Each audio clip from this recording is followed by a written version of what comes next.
I'm Charles Payne. I'm Kat Timpf. I'm Stuart Varney, and this is the Fox News Rundown.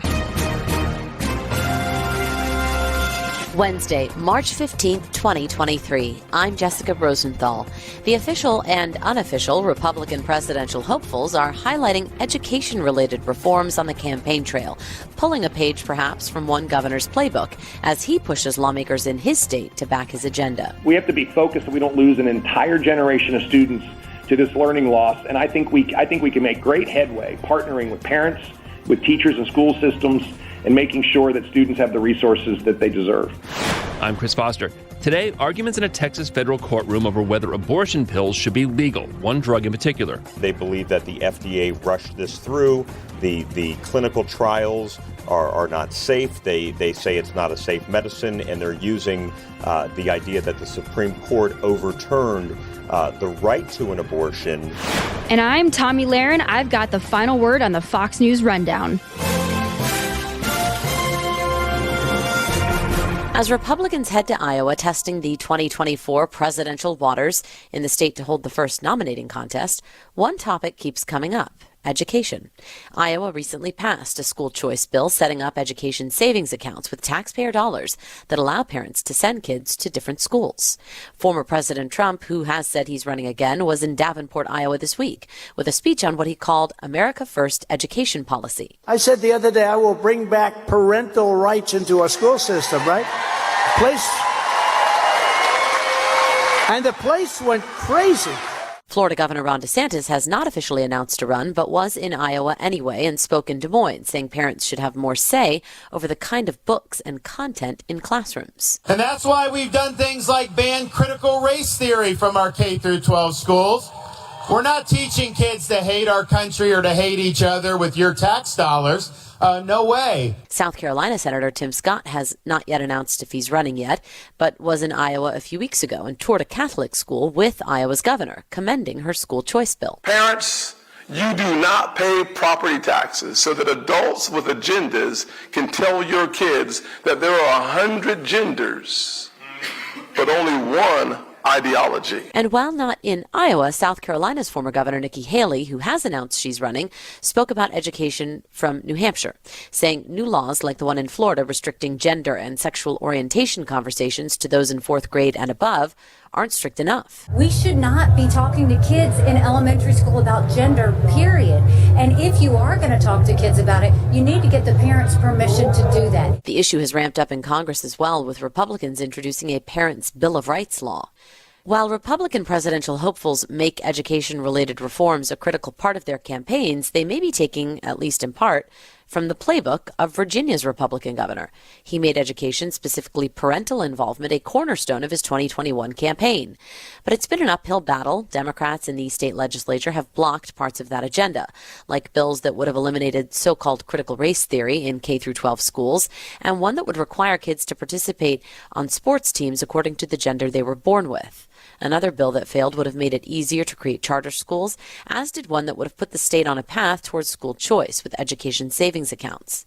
Though some things were passed through executive order. There's still a lot to do, but I must say that I am extremely encouraged by all that we've gotten done over the course of the last 13, 14 months. Glenn Youngkin is Virginia's Republican governor. When we came in, we were hired to put forth and move on an agenda that would reestablish parents at the head of the table, raise expectations and standards in our schools, introduce innovation, make sure that decisive concepts, critical race theory, and other teaching methodologies were removed from our schools, and to reestablish trust, because trust had been lost by parents, Republicans and Democrats, in what was going on in a lot of Virginia schools, particularly in Loudoun County. And I'm very pleased by the progress that we've made through a combination of bills that have been passed on a bipartisan basis and executive action. And I think we're going to continue to use all the tools in our toolkit in order to drive forward with all of the elements of that same agenda. And we've still got a ton of work to do to reestablish Virginia's educational standards as the best in the nation. Previous administrations had watered them down and lowered them to the worst in the nation after Virginia had been a destination for people to move here to get access to our K through 12 schools and our great institutions of higher learning. And we're going to get Virginia back there quickly. We've got a ton of work to do to drive forth our innovation agenda. Our lab schools came out of the box strong. We've now authorized 13 planning grants in just over 7 months of work. I'm very excited about the fact that we're going to have specialized schools that will allow students to pursue paths in healthcare and aerospace and the skilled trades to go to work right after high school if they choose to do that. And we have to continue to work on providing more options for parents. Our tax-driven scholarship programs are really important, and we will continue to support that. And I do believe over time that we can come together on providing more and more choice for families. So we've got a lot to do. I'm excited about it. We also continue to see constant pressure on a day-to-day basis where Northern Virginia school systems like Fairfax County specifically did not inform parents that their children had received a national merit commendation. Right. And that was systematically done. I've pushed back hard. We saw a school recently offer college prep classes only to Black and Hispanic students, and that's just not right. It violates the Civil Rights Act. And so this is also just constant work day to day because these school systems, particularly in our Northern Virginia area, had really embraced this constant pursuit of equity over excellence. It's been espoused that they wanted to make sure that every student had equal outcomes for all students at any cost. Well, the reality is we need to allow students to rise and run as fast as they can. And we can raise the ceiling and the floor, and that's what education's all about. So this is not anywhere near a done project for us. It is a constant effort to make Virginia schools the best in the nation. I understand also you did not get those tax cuts, those additional tax cuts through this year. Again, that was stopped by the Democrats. As you focus on education, especially the learning loss and this effort to pay teachers more, as well as put money, millions of dollars towards tutoring, as well as easing teacher requirements to transfer into Virginia, I wonder if you don't get your tax cuts through the legislature, might you pitch spending that money on those education policies, on the money you do want to spend on education? Well, Jessica, we're not finished with our legislative session. In fact, our budget negotiations are ongoing. And as part of those negotiations, I fully intend to get tax cuts. Virginia is running another surplus, $3.6 billion expected surplus. That's on top of a $4 billion tax cut package last year. And Virginians are being overtaxed. And there is plenty of money to give money back to Virginians. It's their money, not government's. And I fully intend to do that. And we can, on top of that, continue to fund education initiatives. You know, we had the largest education budget in the history of Virginia last year that included 10% pay raises for teachers, investments in facilities, and investments in innovation like our lab school initiative.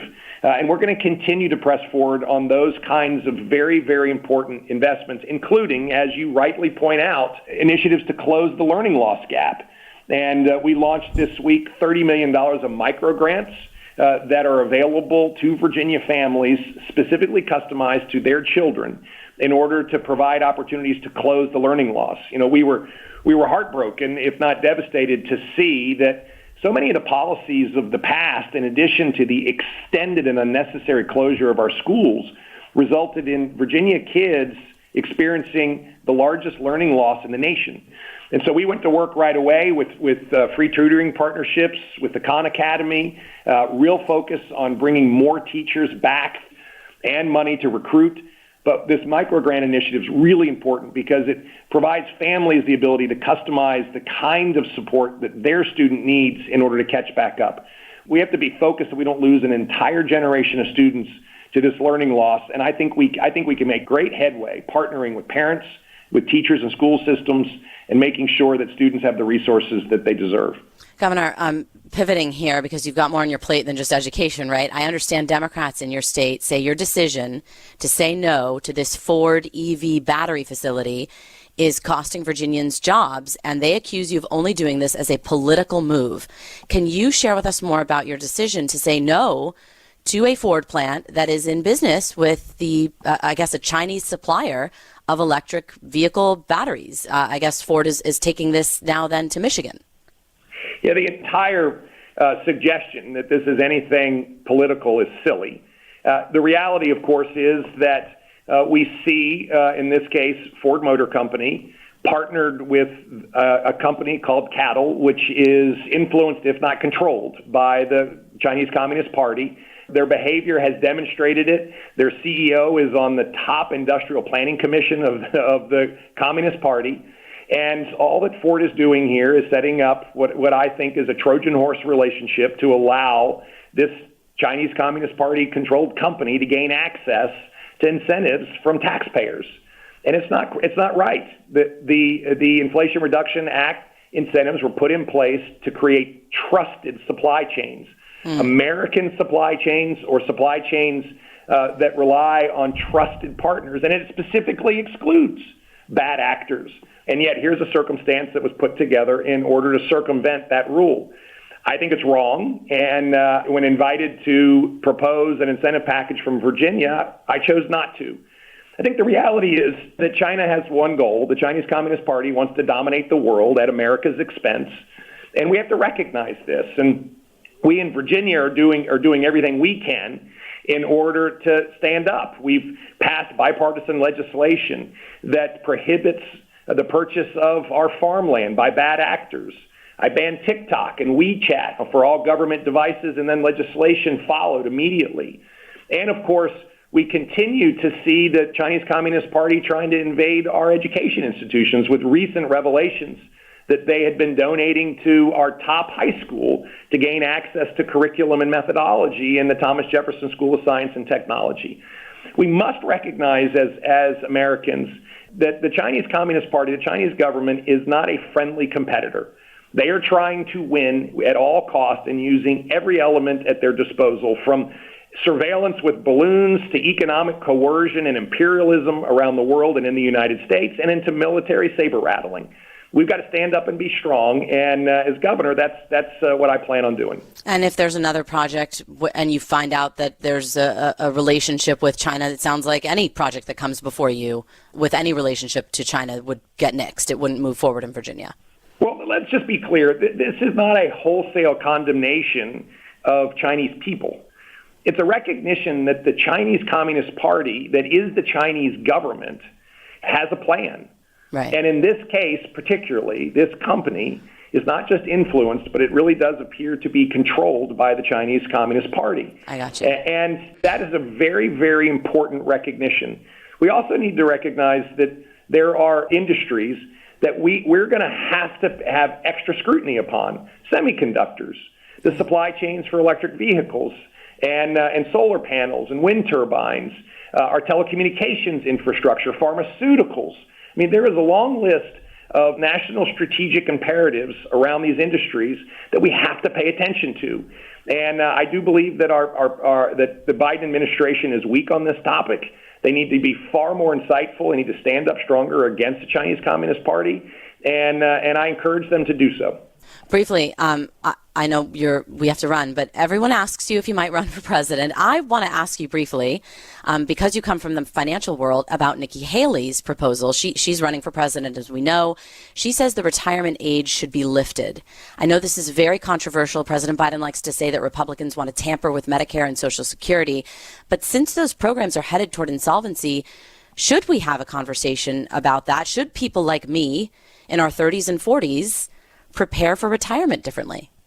I believe there's an opportunity for Republicans and Democrats to come together and have common sense discussions around this and these most challenging policy issues. You know, one of the things I found in Virginia is that when we first spend time agreeing that there's a problem, then we can spend time coming up with a common sense bipartisan solution. The key here is problem identification and then getting together and using common sense to come up with answers.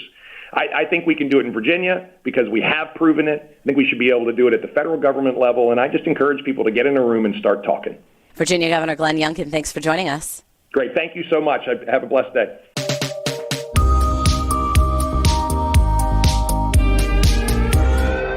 This is Tommy Lahren with your Fox News commentary coming up.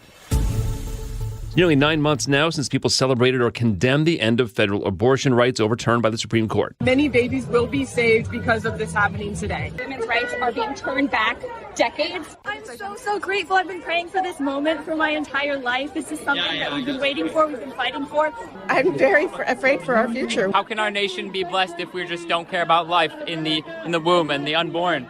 So, yeah, we are very stoked that this is going back to the states, and it's only the beginning. One of the fights now is over abortion pills. The Walgreens drugstore chains restricting their sale in 21 states where Republican attorneys general have threatened legal action, even states where abortion's still legal. There's been blowback over that policy from some consumers and Democrats in Congress. And one of the two drugs used in medical abortions could be banned nationwide if a lawsuit filed in federal court succeeds. Arguments are being heard today by a federal judge in Texas. The group is called the Alliance for Hippocratic Medicine. It's an organization that is comprised of several anti-abortion groups. The group actually set up in Amarillo, Texas, not long ago. Fox News Justice Correspondent David Spunt. There's a hearing before a Trump-appointed federal judge who could issue a nationwide injunction on this popular abortion pill and essentially put it on hold for the entire country. The drug at issue here, is it Mifepristone? It's been FDA approved and used in medical abortion since 2000. So what's the rationale here? I can't think of another case where the court is saying come in and overturn what the Food and Drug Administration has done, unless I just don't know about it. And the Food and Drug Administration is a plaintiff here, so the government's going to be arguing on behalf of the Food and Drug Administration in court in Texas about this issue. As you mentioned, it's been on the market since 2000. There are actually two pills. There's Mifepristone is the first pill. It's a 2-pill regimen. The second one is called Mifepristone. And if the plaintiffs prevail here, that would be a victory not only for them, but it would put into question, as you say, 20 years of I don't know if you would call it precedence, but precedence in the actual market, in the medicine market, because this has been a legal drug. The basis that this group is suing on, they believe that the FDA rushed this through. The clinical trials are not safe. They say it's not a safe medicine, and they're using the idea that the Supreme Court overturned the right to an abortion in the Dobbs decision from last summer, essentially overturning Roe v. Wade as another pretext for this. But an important point of that is that the Supreme Court decision last summer in June, actually returned the issue back to the states. So that's why people are still able to use this medication. And, adding it a little bit further, I'm at the Justice Department right now, and the Justice Department just a couple of months ago said that the United States Postal Service is allowed, in DOJ's opinion, to transport Mifepristone across state lines to patients in states where abortion is illegal. Yeah, I was going to ask you about that. So how does that work? If I'm in Texas, I've got to get a doctor to prescribe it. I assume you do some sort of telehealth with somebody who's licensed in Texas, and then I don't know what their legal liability is for prescribing the drug, and then the mailman brings it to you, and then you take it, and then I guess it's just on you to not get caught. That's essentially how it's working. And, there are more questions than answers right now, and things are a little bit murky on how this is all working because, after the Supreme Court overturned Roe v. Wade, there was a thought by some that, okay, abortion's automatically illegal. Nowhere can it happen in the United States. But as I said, as we all know, that's not the case. It's a state-by-state basis. It's a decision up to local state legislatures. So what you raise is something that people do deal with. Not only do they deal with the telemedicine issue and have something shipped to them, which makes it more convenient, but in some cases, women are still going across state lines to get this medication or to have the procedure. And, according to multiple different independent organizations that track these kind of things, medical abortions are actually more prevalent than the procedure. So these two pills, Mifepristone, filed by Mifepristone, is more common. More than half the abortions are done in this 2-pill regimen than the traditional procedure at an abortion clinic. Now, my understanding, like we've been saying, there's this 2-drug protocol. In a lot of countries, it's a one-drug protocol using just one of these two drugs. And that on its own, singly, can induce miscarriage, but with just, I guess, higher incidence of side effects than using both. Now, I guess some abortion providers are like, fine, if this happens, we'll just use the one drug, even if the lawsuit's successful. So I'm not clear how this leads to fewer abortions. It may also lead to more surgical abortions where those are still legal. Exactly, and more problems, and as you said, more symptoms and whatnot. So what the judge, his name is Matthew Kaczmarek, what he's looking at is specifically Mifepristone. Now, misoprostol is the drug that you're talking about that is used in other countries. And according to data and research, misoprostol provides a lot of nausea and other side effects that if it's just used on its own. I'm not a medical doctor. I'm just talking about what's been said in studies, what other countries use, what not. Now, the Mifepristone has been on the market since 2000, has been used with this misoprostol. You bring up an important point that if Mifepristone is taken off, or at least put in an injunction, which just means a temporary hold, a temporary stop, will there be more usage of only the misoprostol or the more surgical abortions, which means that women, some 40 plus million who are of the childbearing age in the United States would have to cross state lines to get those procedures done. Yeah, so even if So there's really a lot. I wish I could answer these questions, but there's truly so much that's at stake, and it depends on, what this judge does. I mean, he is the only judge in Amarillo, Texas, that is qualified to hear this, the only Article III judge that's able to hear this.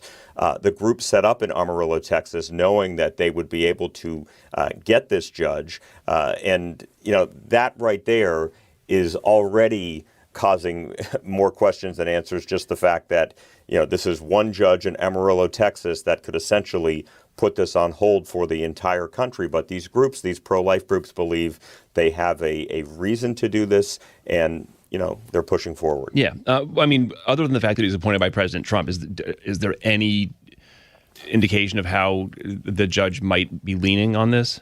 Well, it's interesting you say that. I mean, not specifically the issue, but an important point is that last Friday he held a conference with attorneys and set a hearing for Wednesday, March 15th, which is the hearing date, but originally did not want to announce it to the public, wanted it to kind of go below the radar and ask both parties to keep it under the radar as a courtesy. Now, this is typically not what a federal judge would do. Scheduling hearing like this in such a high-profile case, really in any case that comes before a federal judge, should be notified, should be on the public document days in advance. Now, the reasoning potentially for this judge, and we haven't heard from him directly, maybe he'll address it in court in Amarillo, is that there may be protests, there may be safety concerns. This is a small judicial building in Amarillo, Texas, and there may be concerns that both pro-life and pro-choice groups will travel to Texas, specifically Amarillo, the Panhandle, to protest outside, which of course is people's rights on both sides. So there is a little bit of confusion and a little bit of darkness in why the judge originally wanted to keep this quiet. That has since changed. It will be an open hearing. Members of the media can go inside. I'm not going to be inside. Members of the public can go inside. But Amarillo, Texas, I just looked this morning, is 6 hours from Dallas. There are no direct flights from major cities into Amarillo, Texas. So the fact that it's being made public a day before, I think is probably by design. Yeah, so if you want to get your protest on, you're going to be majorly inconvenienced, but I'm sure that there are still protests going to be happening. What happens in the short term, medium term, long term, possibly, if the lawsuit is successful? Like you said, I guess there could be an injunction, or does this just get kicked up to the next courts? So if there's an injunction, that would temporarily stop the distribution of this drug, this Mifepristone, okay? Meaning that the actual lawsuit itself that this group, this Hippocratic Alliance group suing the FDA, would still make its way through courts. Right now it's at the district court level. could conceivably go to the appeals court level, and then conceivably the Supreme Court in Washington, where I am. So the injunction just temporarily stops that. It's not a full-on stop. And you can bet there will be an appeal from the United States almost immediately if this judge does, in fact, stop this medication from being distributed. Because as we've pointed out and you've pointed out, this medication is not something that's been on the market 2 years, 5 years, 10 years, but the fall of 2000. Covering the latest battle in the war over abortion, Fox News Justice Correspondent David Spunt. David, thanks. You're very welcome.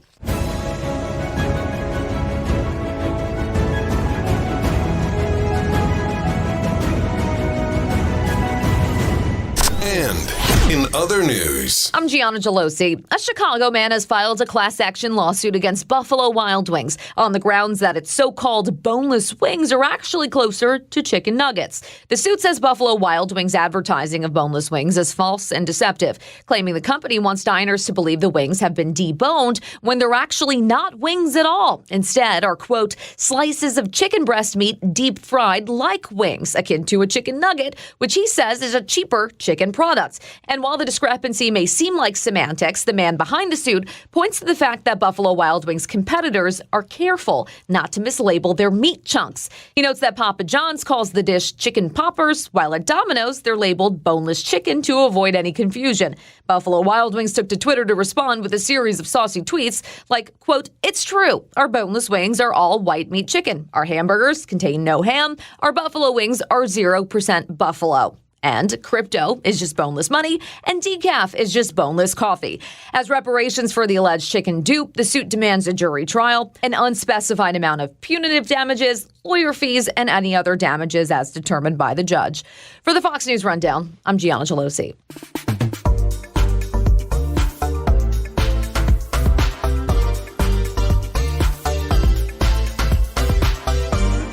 new from the Fox News Podcasts Network. I'm Dana Perino. Join me for Season 3 of my limited-time podcast, Everything Will Be Okay, based on my best-selling book of the same name. Make sure you subscribe to this series wherever you download podcasts and leave a rating and review. Subscribe to this podcast at foxnewspodcasts.com. It's time for your Fox News commentary. Tomi Lahren. What's on your mind? I'm going to say something very bluntly. Mexico is not safe. I'm not the only one warning you either. Texas officials have put out a memo to spring breakers, don't go to Mexico. Recent cartel activity, violence, and day-to-day crime and corruption in that country makes it unsafe for Americans, and especially young people looking to get drunk and party. And I've heard all the excuses before. It's safe in the resort areas. It's safe if you're in a group. No, it's not. My friend Taylor Meyer was stabbed to death in Mexico 4 years ago in the upscale resort town of Playa del Carmen, and he was traveling with a large group for a friend's birthday. Yes, it is dangerous in American cities, but newsflash, when you go to a foreign country, and especially a foreign country with a corrupt government, if something happens to you, you are largely on your own. You know what? Florida is beautiful this time of year, kiddos. You don't need to risk your life to party in Mexico over spring break. I'm Tomi Lahren, and you can watch my show, Tomi Lahren is Fearless at Outkick.com. You've been listening to the Fox News Rundown. And now, stay up to date by subscribing to this podcast at foxnewspodcasts.com. Listen ad-free on Fox News Podcasts Plus on Apple Podcasts. And Prime members can listen to the show ad-free on Amazon Music. And for up-to-the-minute news, go to foxnews.com. I'm Emily Campagno, and this is the Fox True Crime Podcast, bringing you closer to the story than you ever thought possible. Subscribe at foxnewspodcasts.com or wherever you download podcasts. These are the stories that keep you up at night. Love Fox News? Click the subscribe button to get more of the news and opinion you trust. And click the Fox News Rundown playlist for the latest episodes.